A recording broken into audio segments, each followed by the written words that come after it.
आइए आज हम समझते हैं क्लास 10th यूपी बोर्ड से संबंधित 3D ज्योमेट्री से संबंधित मेंसुरेशन, जो आपके एग्जाम में कम से कम 2-3 प्रश्न जरूर मिलेंगे और लॉन्ग क्वेश्चन के मिलेंगे। जिसमें क्या होता है, जिसमें 3-4 आकृतियाँ होती हैं, उनको हम पहले समझेंगे और उनसे संबंधित कुछ फार्मूले समझेंगे, फिर सवाल समझेंगे। क्या क्या आकृतियाँ होती हैं पहले समझते हैं। 3D क्या होता है। 3D जो ऐसी आकृति जो एक पॉइंट से कहीं 2-3 दिशाओं में जाए, उसको हम 3D कहते हैं। 3D यानी 3 डायमेंशनल। इसमें होता है घनाभ आता है, घन आता है, बेलन आता है, शंकु आता है और गोला आता है, और उसके साथ में अर्धगोला बनता है। तो हमें 3D में इन सभी चीज़ों को कवर करना है। तो इसकी सीरीज में हम लोग क्या करेंगे, स्टेप बाय स्टेप देखेंगे। आइए समझते हैं। तो पहले तो हमें पढ़ना क्या है, हमें पढ़ना है मेंसुरेशन। मेंसुरेशन में क्या क्या चीज़ें आएंगी वो समझेंगे।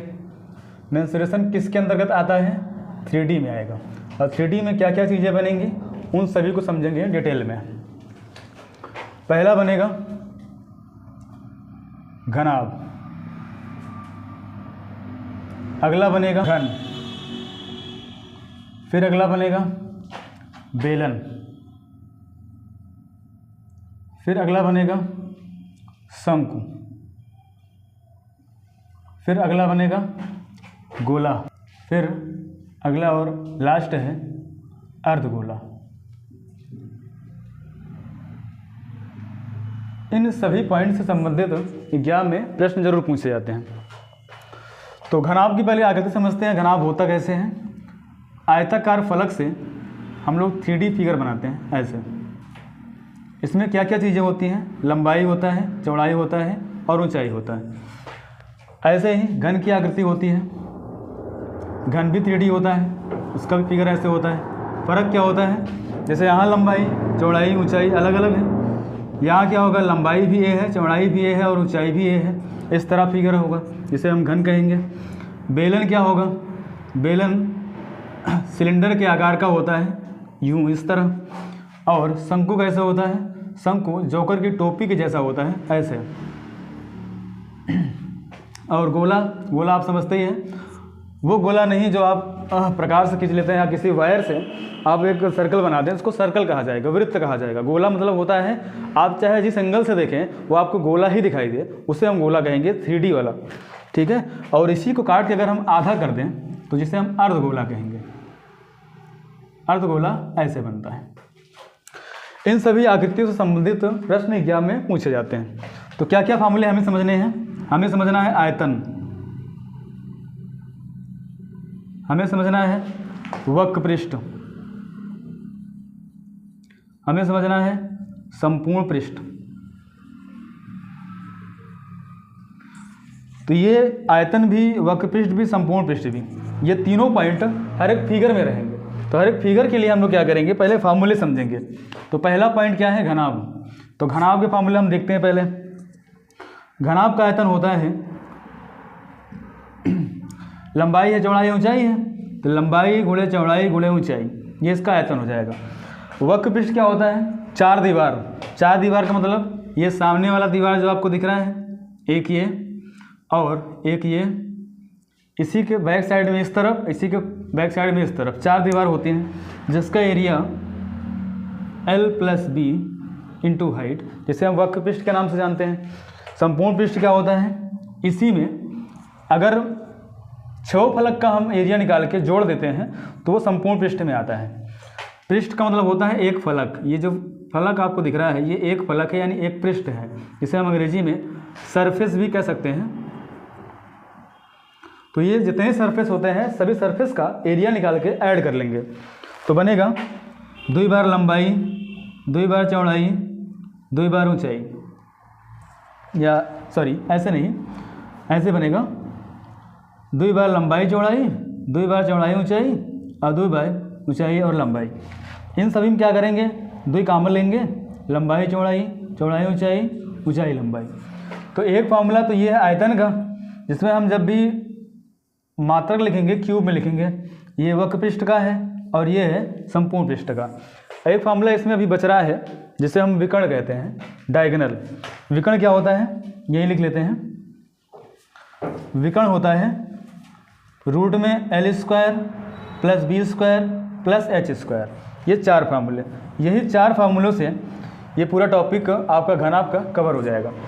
अब अगला टॉपिक क्या है, इसी संबंधित है घन। दूसरा पॉइंट, घन में क्या होता है, यही 4 चीज़ें हमें फिर से समझना है। आयतन, आयतन को हम V से डिनोट करते हैं। अगर आयतन निकालेंगे तो क्या बनेगा, एक क्यूब यानी भुजा क्यूब कह सकते हैं। और इसका वक्रपृष्ठ यानी कर्व्ड सरफेस एरिया निकालेंगे दूसरा वाला, तो ये होगा 4a स्क्वायर, यानी 4 भुजाएं होंगी, चारों का एरिया निकालेंगे। टोटल सरफेस एरिया ये होगा संपूर्ण पृष्ठ जिसे कहते हैं 6a स्क्वायर बन जाएगा। और इसी का विकर्ण जिसे हम डायगोनल भी कहते हैं, d बराबर क्या बनेगा, a√3 करणी में। तो ये 4 फार्मूले घन के लिए, ये 4 फार्मूले घनाभ के लिए। फिर देखते हैं बेलन। बेलन तीसरा पॉइंट है। बेलन में क्या होता है, यहाँ से यहाँ तक त्रिज्या होती है और ये हाइट होता है, इसी हिसाब से फार्मूले बनेंगे। तो पहला फार्मूला ये है आयतन। जब आयतन लिखेंगे तो पाई आर स्क्वायर एच बनेगा, पाई आर स्क्वायर एच बनेगा, पहला था ये। दूसरा फार्मूला क्या बनेगा, कर्व्ड सरफेस एरिया, जिसे हम कहते हैं वक्रपृष्ठीय क्षेत्रफल। तो वक्रपृष्ठ हम शॉर्ट में लिख दे रहे हैं, ये होगा 2 पाई आर एच। और इसी से बनता है संपूर्ण पृष्ठ, संपूर्ण पृष्ठीय क्षेत्रफल 2 पाई आर एच प्लस आर। तो ये 3 फार्मूले आपके किसके लिए हैं, बेलन के लिए। अगला फार्मूला शंकु के लिए। तो शंकु के लिए पहला फार्मूला क्या बनेगा, पहला यहाँ भी ये त्रिज्या होगी, तिरक लंबाई होगी और ये ऊंचाई होगी, 3 चीज़ें हैं।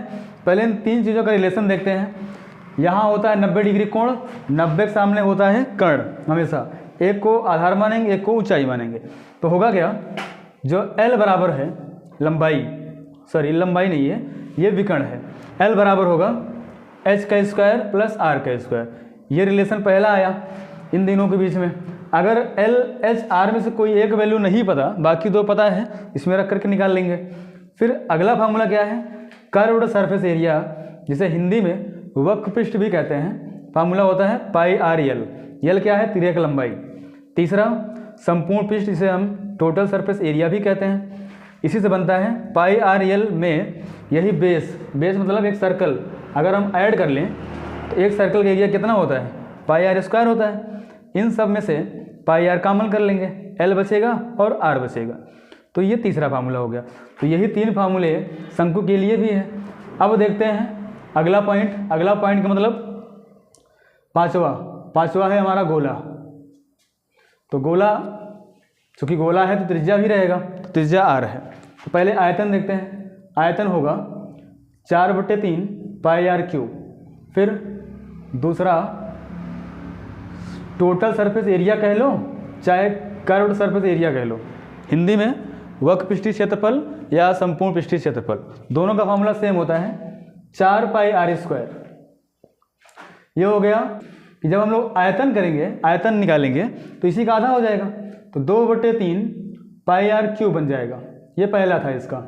दूसरा कर्व्ड, इसका अलग होता है, टोटल सरफेस एरिया दोनों अलग होते हैं। तो कर्व्ड सरफेस एरिया बनेगा 2 पाई आर स्क्वायर, समझिएगा। जब इसका आधा कर देंगे 2 पाई आर स्क्वायर बन जाएगा। अब एक गोला आपको ऊपर दिखाई दे पड़ रहा होगा, ये देखिएगा, तो इसका एरिया भी क्या होगा, पाई आर स्क्वायर। जब इसको भी हम ऐड कर लेंगे तो ये संपूर्ण पृष्ठ बन जाएगा। तो यानी तीसरा फार्मूला ये बना, टोटल सरफेस एरिया किसका, अर्धगोले का। तो ये बन जाएगा 2 पाई आर स्क्वायर पहले था, एक और ऐड हो जाएगा, तो ये बन जाएगा 3 पाई आर स्क्वायर। इससे अधिक इसके फार्मूले नहीं होते हैं।